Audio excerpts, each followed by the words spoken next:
the sheep had not listened to them. I am the gate. Whoever enters through me will be saved. They will come in and go out and find pasture. The thief comes only to steal, kill, and destroy. I have come that they may have life and have it to the full. So here's something interesting about sheep that often gets overlooked. They're overly trusting, and they get called stupid for it. I mean, yes, they do stupid things like getting stuck in ditches the moment you pull them out and they go right back in. But they're not following the shepherd because they did a lot of research and decided he was the best option. They followed him because they know his voice, and that's it. They've heard it every single morning. They've heard it when they wandered off and needed to be called back. And after a while, that voice just sounded like home. And when somebody else shows up and tries to call them, even if that person sounds confident, even if they're saying all the right things, those sheep do not budge. Because something in them just knows that's not him. And it's not complicated, because the sheep and the shepherd just spend a lot of time together. I lost my place in my notes. Hold on. Yeah, it's not complicated because they just spend a lot of time together. And isn't that simple and beautiful? Yeah. So this sermon led me down an awesome rabbit trail about sheep. I was like, have there ever been any studies of people using old and decrepit sheep and putting them in new flocks, and like what happens then? So here's what I found. Yes, an older sheep can learn a new shepherd, but it takes consistent, patient, repeated presence. And it doesn't happen fast. It doesn't happen from a distance, because getting sheep used to a person isn't a one-time thing, obviously. You have to continue to seek contact with them and keep restoring the relationship. Otherwise, you become a stranger to them fairly quickly. So the key factor isn't the sheep's age. It's the quality and consistency of the contact with the sheep. So sheep will bond with the shepherd, and research suggests that they actually recognize individual people, and stress is reduced when they know each other. It's largely a matter of trust built through positive, repeated interaction. I don't know about you, but being called a sheep, and I relate to this, you know? So there's a fascinating detail from one account, from an article I found in Franciscan Missionaries, about how new sheep are incorporated into a flock. Because new sheep brought into a farm will instinctively follow the existing sheep wherever the flock moves. And they think they're heading to a new pasture because they're following the flock. All the while, the new sheep are hearing the shepherd's voice and becoming familiar with it, and eventually they become fully incorporated into the flock and respond to the shepherd's voice on their own. And there's a historical account where a stranger challenged a Syrian shepherd with this very question, and the shepherd exchanged clothes with the stranger just to prove it was the voice and not the appearance that the sheep knew. And so the stranger, dressed as the shepherd, called to the sheep that they did not know, and when the shepherd called, though disguised in the stranger's clothes, the sheep ran to him immediately. So this is really good news for the person who has been away and who never really had a shepherd to begin with. The question isn't, can an older sheep learn a new voice? Because the answer is yes. The question is, will they stay close enough, long enough, to let it become familiar? So what Jesus talks about in John 10 is a warm invitation to come close and to stay close, and his presence will become home over time. And Jesus looks at the crowd and wraps himself in that picture. He says, I am the gate. Not one option among many, but the gate. The way in, the way to safety, the way to good pasture. And then he says, I have come so that they may have life and have it to the full. Or in some versions, he says abundantly. So not barely enough, or if you qualify, or if you've proven yourself, just full life and more than enough life. And that makes us a little nervous, skeptical even. And it's because we don't believe abundant life can just be that simple. Think about those medicine commercials on TV. Someone is running through a field, laughing, looking great, and all while they're doing that, a voice is in the background rattling off every possible side effect as fast as humanly possible. May cause dizziness, nausea, headaches, total sleeping, and in rare cases, a spontaneous growth of a third eyebrow. So we just accept it. We expect it, actually, because that's how good things work, right? There's always a catch, always fine prints, and always terms and conditions. So when Jesus says full life, abundant life, life to the full, our first instinct is to look for the asterisks. There must be a list somewhere. There must be requirements, and if we can't find any, we just write our own. We just start adding conditions Jesus never put there. Full life is available to people who pray enough, or doubt little enough, or have it together enough, or rarely sin enough, right? We tell ourselves that. We do this and we just can't help it because we take something simple, load it up with conditions until it barely looks like the original thing anymore. So 2,000 years of human overcomplication, and we've made people suspicious of something Jesus meant to be the simplest offer in the world. So imagine a guy, let's call him Harold, affectionately after Chadney and Reuben's basset hound, Harold Goose. I didn't want to pick on anyone with a name that I knew, so let's pick a dog. Harold grew up going to church, drifted away somewhere in his 20s, and has spent the last few years of this guilt humming in the background of his life. He believes in God, kind of. He wants to, but he's told himself a story that kind of goes like this. I'll get serious about this again once I'm doing better. Once I'm a better person, once my life looks more like it's supposed to, then I'll be ready. So Harold keeps waiting until he's good enough to walk through the gate. And what Jesus is saying here pretty directly is, Harold, that's not how the gate works. Harold isn't disqualified because he's been away, because sheep can learn a new shepherd. Researchers have actually studied this, like I mentioned earlier about the decrepit sheep. It's not instant, but it doesn't happen from a distance because it needs consistent, patient presence. It works very well. It might have some side effects of impatience, but it's very worth it. When the sheep hears the voice enough times, one day the voice starts to sound like home. And that's just what happens when you stay close to the one who's already calling you. So we don't earn our way through the gate. We just walk through it. The shepherd is already there, and he's been there. The door is never locked, and Harold has just been standing outside that door, waiting until he felt worthy enough to knock. And that's what the thief does, by the way. Jesus says that the thief comes to steal, kill, and destroy. And one of the quietest things the thief steals is a simple truth that the door is open. He replaces it with a lie like, not yet, not you, not like this, you're not ready. And Jesus cuts right through that lie. He says, I am the gate, come through, find pasture. And the rest of our passages today are going to show us what this looks like up close, what it costs, what it produces, and what tries to get in the way. But don't let the rest of this sermon talk you out of the simplicity of this little moment of abundant life, because it's for you and it's for all of us. So we're going to look into 1 Peter 2. This passage I want to sit with is the longest chunk today, but it's really good. So Peter is writing to people who are suffering. And it's not just hard life in general. He's talking to people who are suffering unjustly. Or unjustly. They didn't cause this and they did nothing wrong. The world just dealt them a bad hand and just kept dealing. And Peter knows that when we're in that place, the overcomplication of life becomes the most unbearable. Because pain invites so many questions like, why is this happening? What did I do wrong? Where is God? Is God allowing this to happen? What am I supposed to do with this?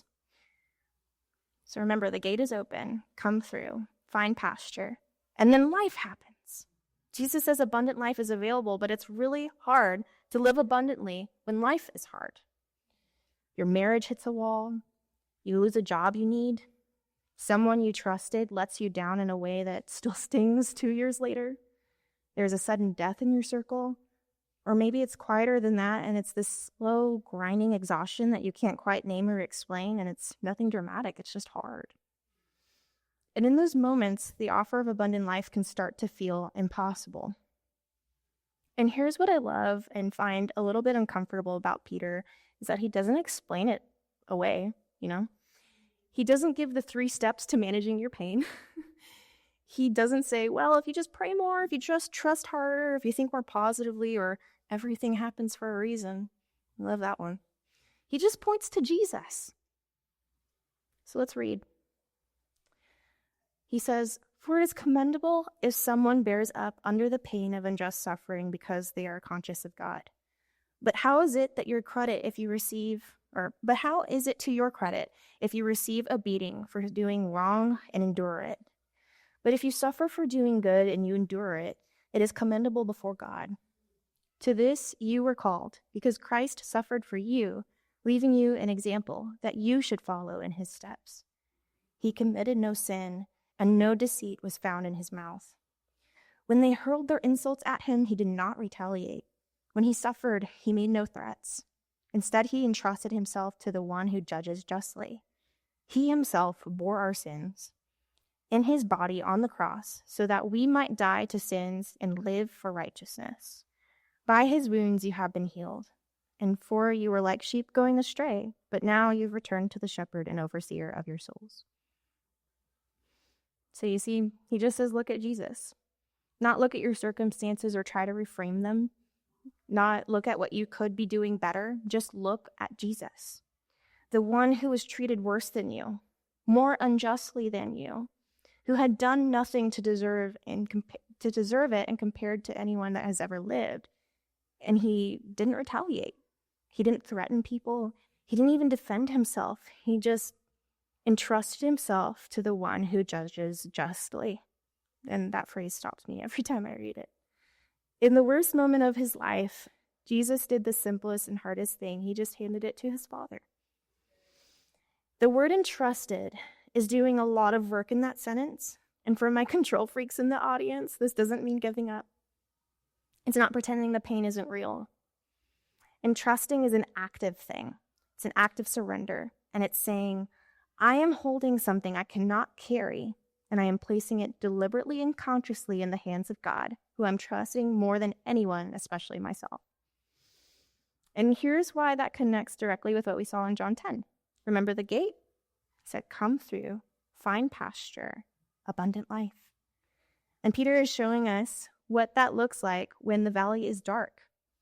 The simplicity doesn't go away, it just costs more. Because in John, it's to walk through the gate. And in Peter, it's to entrust yourself to the one on the other side of the gate. And Jesus went first. That's the good news. He goes before us so that we can follow him even in the trenches. He didn't send us to do that hard stuff from a safe distance, watching to see how we do, because who does that, honestly? He went ahead of us. He walked into the worst of it, betrayal, injustice, abandonment, and death. And he did it trusting his Father. And what came out on the other side was something nobody expected and we all knew about. He rose from the dead. There was a hope on the other side of death and despair because his wounds have healed us. The crucifixion looked like the end when Jesus was hanging on the cross. And his suffering was an needed to burp. Crucifixion looked like the end when Jesus was hanging on the cross. And his suffering as an innocent man turned out to be the very thing that opened the door to the sheep without a shepherd. The abundant life Jesus promised in John 10 didn't come around suffering, it came through it. And the gate was open from the inside at an enormous cost, and it has been standing open ever since. And here's what I think Peter is saying to people in pain. You're not required to figure it out. You are not required to manufacture an explanation for your suffering or a plan for your recovery or a performance of spiritual composure. So what is Peter saying to do with your pain? Hand it to the shepherd. You're invited to do what Jesus did, to entrust yourself to the one who judges justly. It doesn't make pain magically disappear. Handing it over doesn't mean you'll suddenly understand why it happened or feel fine about it either. But because the shepherd has already proven in the most dramatic way possible that he can be trusted with the worst, he went into the dark and came back, and he can handle your darkness. Now, here's the part of the passage I want to make sure we don't rush past. It's for you are going astray like sheep, but now you have returned to the shepherd and guardian of your souls. Remember Harold? Harold, who has been waiting outside an open door, is convinced that he needs to get his life together before he just is allowed to knock. Harold, carrying that guilt, telling himself, not yet, not like this, not until I'm better. Peter said, Harold has already been found. He was going astray, and the shepherd came after him, not waiting for Harold to find his own way back, not leaving a note on the door. Coming after him is what he did. The shepherd left what was comfortable and safe and went looking for the one who was lost. And now Peter says, you have returned, past tense. It's done and you're back. So the question for Harold and for all of us is not, will God take me back? Because that's already been answered. The question is whether we'll believe he'll accept us into the pasture by still waters. Whether we'll stop standing outside the door waiting to deserve it and just walk in. The shepherd is not waiting for you to be a better sheep. He's waiting for you to let him be your shepherd. That's what abundant life looks like when it gets honest. Because I think that, being from Texas, we imagine a pasture is very flat. But it's actually really hilly. And it's not a pasture without valleys. Psalm 23 is going to tell us that later in this teaching. But it's important us to know that we're not alone in that valley. The Lord has gone ahead of you into the worst of it, where the wounds of the shepherd are the very thing that healed you. So come through the gate and trust yourself to the one on the other side, because he's already paid for this. So you've been found, you were wandering, and the shepherd left everything to come get you, and now you're back. And the question isn't whether you deserve to be back, because you don't, I don't, none of us do. The question is whether you'll believe that he paid the ultimate price for you to experience abundant life. So when Jesus actually believes, when people actually believe that Jesus meant what he says, something can happen. And Luke shows us how in Acts 2, so let's read it. Early church. They devoted themselves to the apostles' teaching and to fellowship, to the breaking of bread and to prayer. Everyone was filled with awe at the many wonders and signs performed by the apostles. All the believers were together and had everything in common. They sold property and possessions to give to anyone who had need, and every day they continued to meet together in the temple courts. They broke bread in their homes and ate together with glad and generous hearts, praising God and enjoying the favor of all people. And the Lord added to their numbers daily all those who were being saved. That's just 7 verses, y'all. And that's the whole picture. And you know what's not in those 7 verses? A strategy, a program, a budget meeting, a 5-year plan, a branding guide on how to make the early church more appealing to first century seekers. They just lived devoted to God together, generously with glad hearts. And I love that phrase, glad and generous hearts. They didn't have guilty or anxious hearts. Not hearts that are giving because they feel like they have to, or because someone guilted them into it, or because they're trying to earn or atone for something. Glad. Like people who have been relieved of something heavy. Like people who found out that the door was open and walked through it and discovered that the pasture was actually real and plentiful. When you genuinely believe that the gate is open, when you've actually handed your pain to the shepherd and felt him take it, something happens to your grip on everything else.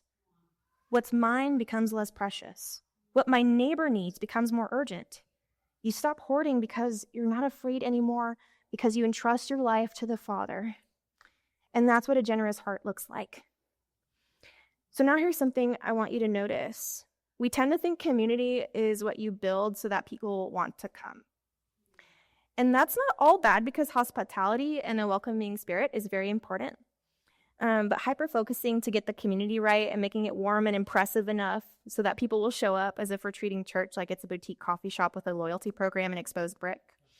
But Luke says it happens differently in Acts 2. The Lord added to their number daily those who were being saved.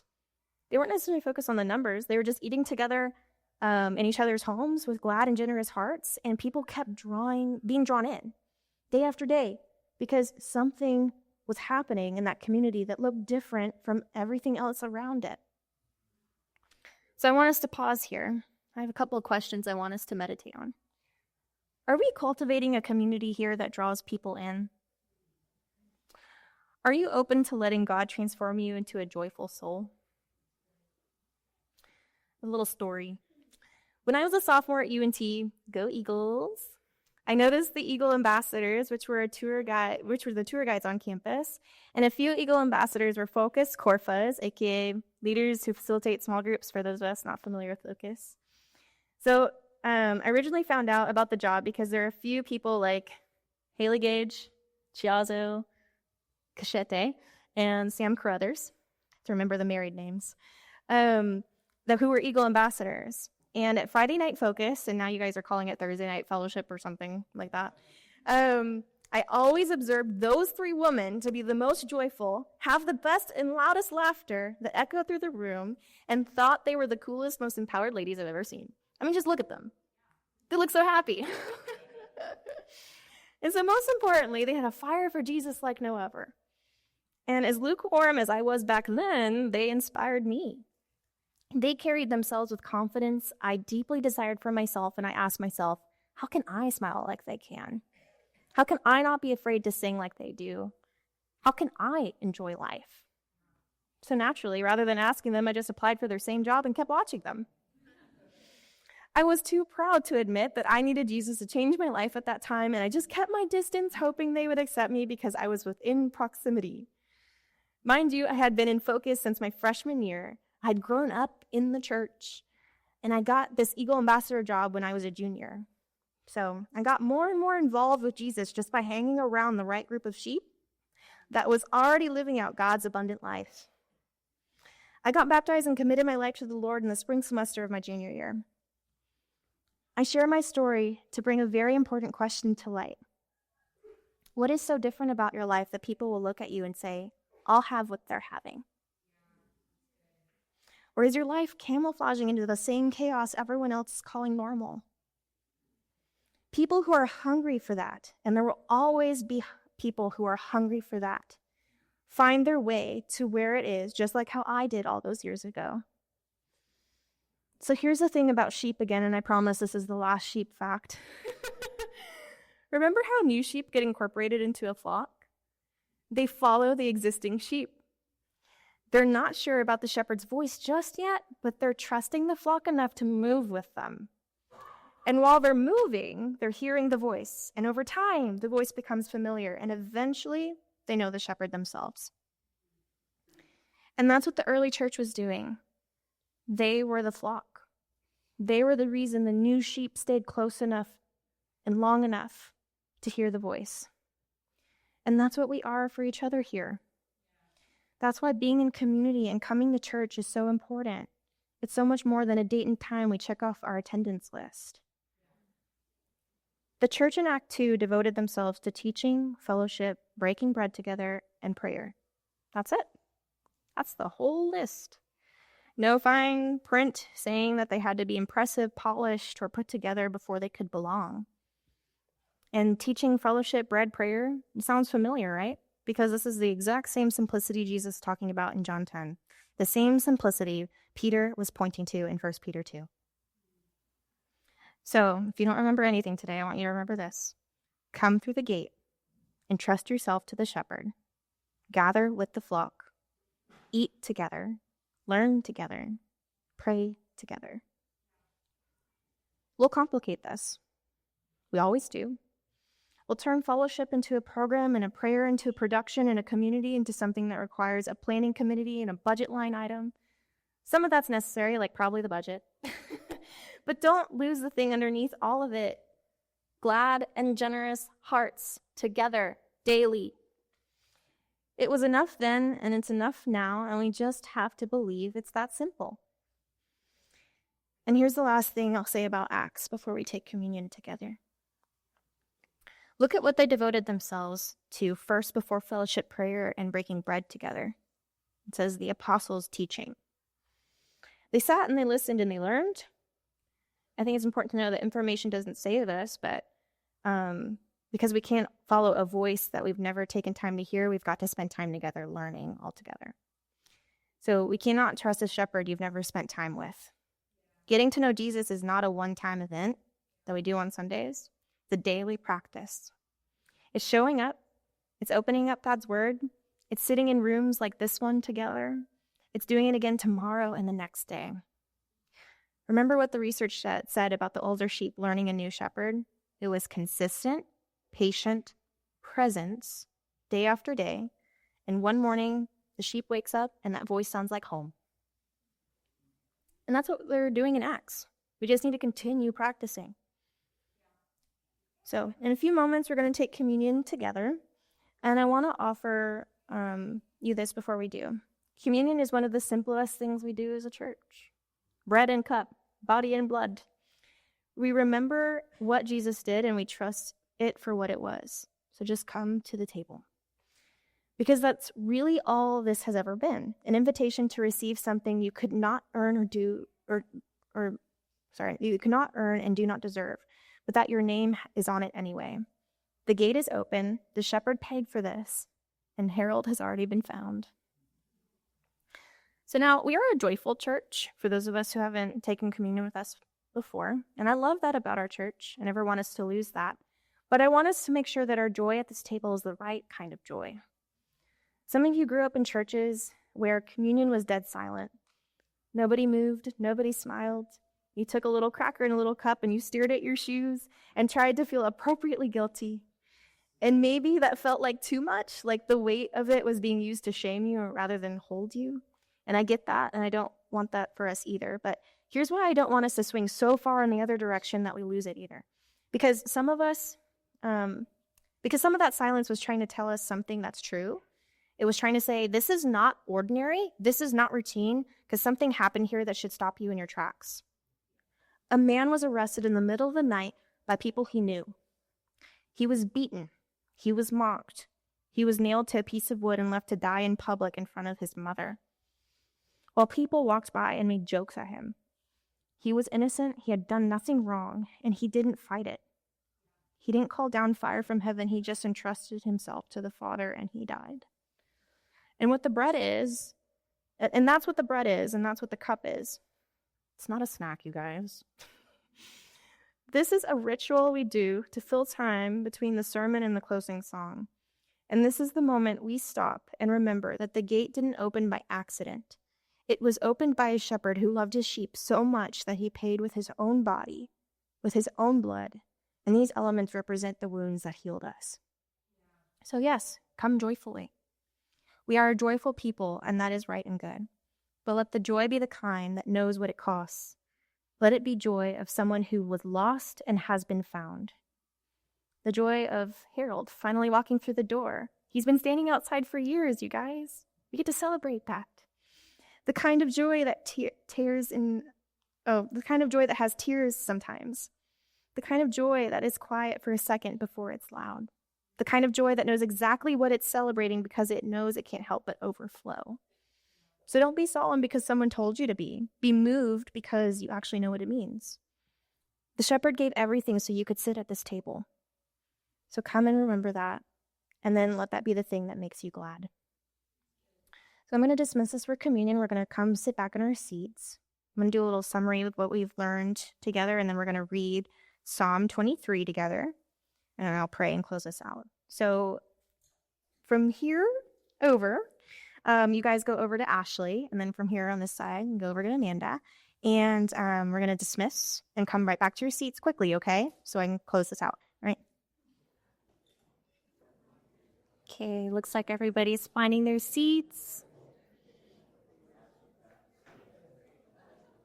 Okay, so let's summarize what we learned today. We're compulsive overcomplicators, right? Yep. Jesus opens with the simplest offer in John 10 that the gate is open. You can come through, find pasture, find abundant life because that door was never locked. And Peter shows us what it looks like when life gets hard and the offer feels impossible. Because we don't have to figure it out and we don't have to perform something or find some explanation for it. You just do what Jesus did and hand it to the Father and entrust yourself to the one who has already went first in the worst of it and came back. Acts shows us what happens when the whole group of people actually believe both of those things at the same time. They eat together, they give generously, and they show up daily, and they become the flock that new sheep follow close enough to finally hear the voice for themselves. So teaching, fellowship, breaking of bread, prayer, glad and generous hearts. A simple devotion to Jesus. That's the whole thing. So now we're going to read Psalm 23 together. David doesn't say that the shepherd removes every dark valley. Take note of that. He says he walks through them with you.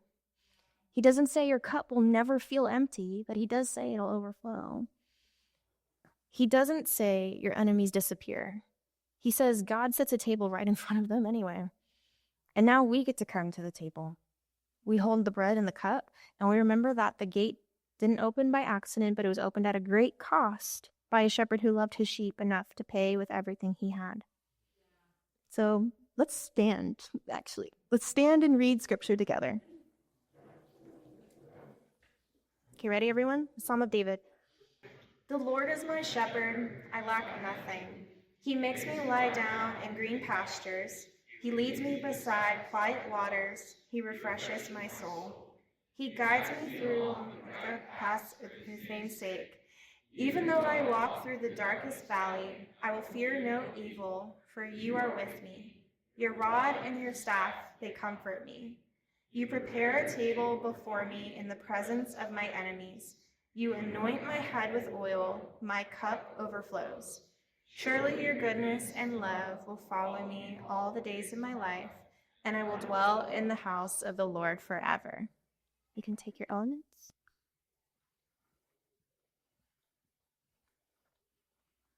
And you guys can take a seat now.